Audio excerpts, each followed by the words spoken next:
War of the Spark is about to come out, and it's a Planeswalker-centric set that is sure to make a lot of people excited. And it should be obvious that I'm excited, because I actually made a Planeswalker-centric custom set a while ago. If you've watched my channel before, then you probably know I enjoy custom Magic cards. In this video, I'm going to be showing you guys a few of the cards I designed and how they compare to what War of the Spark is actually giving us.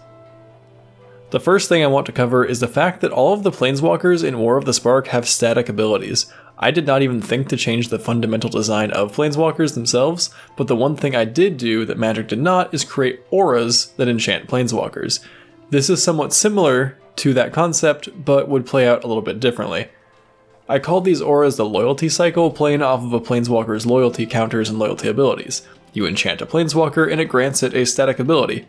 Here's the white one, Strength of Loyalty. It gives the enchanted Planeswalker an extra loyalty counter on each of your upkeeps.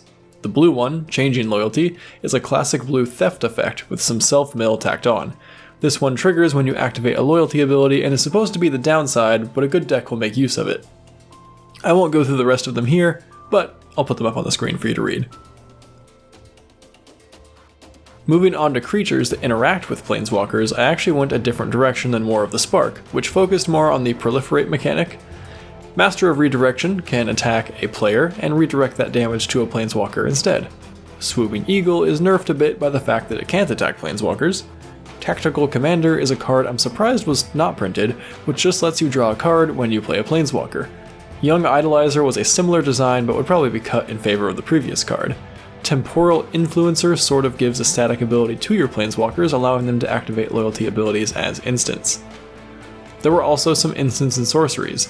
In Legend's Footsteps is a play on a card that gets printed often, which is one that grants +2/+2 for 1 green, or +4/+4 if a condition is met. Survival of the Strong gains you life for counters, but doesn't specify loyalty counters, meaning it's versatile outside of just the set. Tapping the Ley Lines is a sorcery that goes into my theme of 4 color Planeswalkers that I was starting out with, which gives extra loyalty counters based on the number of colors of that Planeswalker. Without Hope is an instant that destroys a Planeswalker that activated a loyalty ability this turn, which sounds a lot less exciting than the Elder spell, which costs the same, but is way more effective. I won't go into the actual Planeswalkers that I created because I never really finished them. And now that War of the Spark is here, I probably won't be finishing this custom set. As you can see, I really only had a few Planeswalker specific cards. This project was really just a place to experiment with some interesting card designs. Do you like any of these designs? Would you have liked to see any of these in War of the Spark? Let me know in the comments, and I'll see you all in the next video.